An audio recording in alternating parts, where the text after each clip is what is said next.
आज का दिन क़यामत का दिन था। ये वो दिन था दोस्तों, 3 दिन से मेरा मौला जख्मी इमाम था। ऐसा जख्मी हुआ था, जालिम ने ऐसा जहर में बुझा के ये खंजर लाया था कि जब मौला के सर पे ज़रबत आई, जहर ने काम किया और पूरा जिस्म पे जहर फैल गया।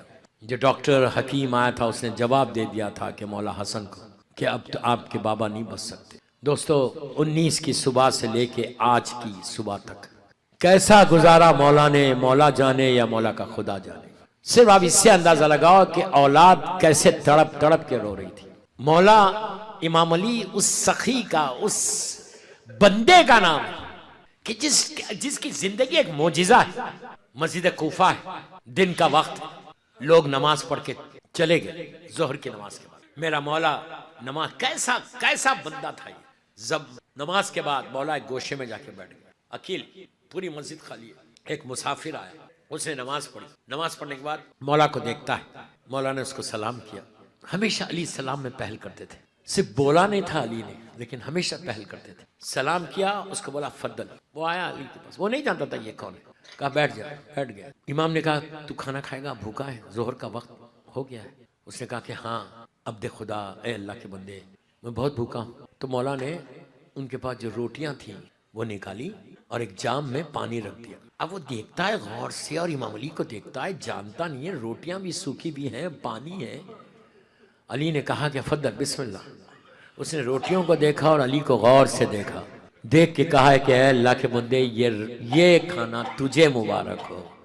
मैं तो अली के बेटे हसन के दस्तरखान पे जाऊंगा। सखी का दस्तरखान, हसन का दस्तरखान कूफे में भी था, मदीने में भी था। मैंने 15 रमज़ान के तकारीर में कहा था कि हर घर में मौला हसन का दस्तरखान 15 तारीख को, अपने महीने की हर 15 तारीख को इमाम हसन का दस्तरखान अपने घर में करो। 100 आदमी को बुलाने की जरूरत नहीं है। You, your wife, your kids, मियाँ बीवी बच्चे, जिसके घर में मौला हसन का दस्तरखान होता, नजर होता, वो उसका रिस्क कभी रुकता नहीं। हलाल रिस्क, बेहतरीन अमल है रिस्क में बरकत के लिए। एनीहाउ उसने कहा कि मैं हसन, अली के बेटे हसन के दस्तरखान पे जाऊंगा। गया, मौला हसन का दस्तरखान था सारे मुसाफिरों के लिए, गरीबों के लिए, यतीमों के लिए। बाप का बेटा है हसन, सब लोग आके गरीब और यतीम खा रहे, जो मुसाफिर है वो आके खा रहे मौला के दस्तरखान पे। इमाम हसन खुद देख रहे कि खाना कैसा लोग खा रहे। एक स्टेज पे मौला ने देखा कि ये एक शख्स है जो खुद एक लुकमा लेता है और एक लुकमा अपने बर्तन में रखता है। मौला करीब गए, जाके कहा भाई अगर तेरे एलो याल है, तेरी बीवी बच्चे हैं, तू अपना खाना खा ले, खाने के बाद बता देना कितने लोग हैं, हम 7 कर देंगे। उसने रोते हुए कहा कि अली के लाल हसन, मेरे बच्चे नहीं हैं, लेकिन मैंने अभी मस्जिद कूफा में एक ऐसे अल्लाह के बंदे को देखा कि इतनी सूखी रोटियां हैं, पानी में डुबो के खा रहा, तो मैं उसके लिए लेके जा रहा। मौला हसन ने कहा तुम जानते हो वो कौन है? वो मेरा बाबा अली है। आपकी आवाजें बुलंद हो गई, मौला आपको सलामत रखे। इसी तरह आज 21 रमजान की मजलिस है, 21 रमजान की मजलिस है। इसी तरह पुरसा दो, इसी तरह पुरसा दो, आहिस्ता नहीं रोना, आहिस्ता नहीं रोना। मौला हसन ने उसका हाथ पकड़ा, अंदर जाके कहा भाई ये खाना हम भी नहीं खाते, हम इससे मेहमानों को खिलाते हैं, ऐसा मेरा मौला। लेकिन इस जालिम ने ऐसी तलवार चलाई थी कि मौला दोनों हाथों से सर को थाम के जमीन पे गिर गए। आज 3 दिन से अली जख्मी था। दोस्तों कल रात में आपने यहाँ अमाल भी किए, रात में शब्बेदारी भी हुई, मजलिसें भी हुई, मातम भी हुआ। अमाल करके अपने अपने घरों को गए। आज वीकेंड था, फजर की नमाज के बाद अपने नरम बिस्तर पे सोए तो होंगे ना। मैं क्या बोल रहा हूं आपसे, आज की सुबह अपने अपने बिस्तर पे सो गए, लेकिन आज ज़ैनब कहां आराम करे। आज की सुबह सैदानियों ने आराम नहीं किया। दोस्तों कल की रात जब ढल रही थी तो उस वक्त इमाम ने शहजादी ज़ैनब को बुला के कुछ वसीयतें की।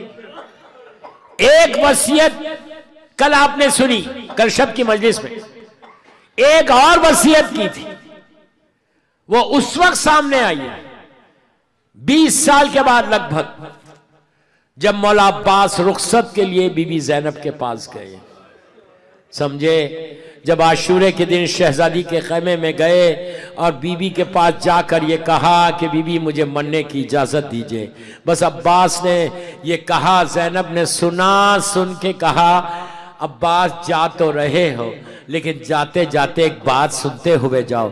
21 रमज़ान की रात थी, बाबा मेरे बाजुओं के बोसे ले रहे थे। मैंने बाबा से पूछा था बाबा क्यों ले रहे, तो कहा था बेटी एक दिन आएगा कि तुम्हारे बाजुओं में रस्म बांधी जाएगी। अब जैनब का जुमला सुनना, बीवी ने कहा कि अब्बास मुझे बाबा की बात पे यकीन था लेकिन सोचा करती थी जिसके 18 भाई हो और अब्बास जैसा भाई, अरे किसकी मजाल है जो मेरे बाजुओं में रस्म बांधे। लेकिन अब्बास वो वक्त आ गया कि अब मेरे बाजुओं में रस्म बांधी जाएगी। अली ने उस वक्त कहा था, दोस्तों कल की रात ढलने लगी, बिल्कुल नमाज फजर से पहले इमाम अली ने अपनी औलाद को करीब बुलाया, पूरे बच्चे आके ठहर गए। इमाम ने अपनी औलाद को देखा और कहा सलाम अलैका या अहले बैत नबुवा व मादन रिसाला। ये कहना था, मोहम्मद हनफिया ने अमामा फेंका, जैनब बाप के कदमों पे गिर गई, कहा बाबा मैं यतीम हो गई। अजीजो अली के घर से कोहराम मच गया, वाह अलिया और वाह मोहम्मदा की आवाजें बुलंद होने लगी। बस मैंने मजलिस खत्म कर दी, मौला को गुस्ल दिया गया, कफन पहनाया गया, ताबूत में रखकर हसन ने सबको बुला के कहा बाबा को खुदा हाफिज बोल दो। और जब ताबूत चलने लगा तो दरवाजे तक सैदानियां आ गई और आगे कहा बाबा खुदा हाफिज। अजीजो ताबूत चला नजफ अशरफ में, बस मैंने मजलिस खत्म कर दी, नजफ अशरफ में लाके मौला को सुपुर्द खाक किया गया। अल्लाह हमको मौला के रोजे की ज़ियारत नसीब करे इंशाअल्लाह जल्द से जल्द। जब रख दिया लहद बंद हो गई। अब मौला हसन अपने भाइयों के साथ बाप को दफन करके जब वापस आ रहे थे तो हसन के कानों में किसी के तड़पने की आवाज आ रही थी, किसी के कर्ब की आवाज, किसी के रोने की आवाज। वो बार बार ये पुकार के कह रहा था आने वाले आज 3 दिन हो गए। मौला आहिस्ता नहीं रोना, आहिस्ता नहीं रोना, मैंने मजलिस खत्म कर दी। उसकी आवाज में यही दर्द था कि आने वाले आज 3 दिन हो गए, कहाँ हो, मैं भूखा हूं, आज कोई रोटी देने वाला नहीं है। अजीजो हसन अली का लाल है। उस आवाज के सिम चले तो देखा कि एक खरिये में एक अपाहिज है, एक गरीब है, हाथ और पैर में ताकत नहीं है, अकेला पड़ा हुआ है। एक ही जुमला बोल रहा कि आने वाले आज 3 दिन से नहीं आया, आज कोई मुझे रोटी देने वाला नहीं, पानी देने वाला नहीं।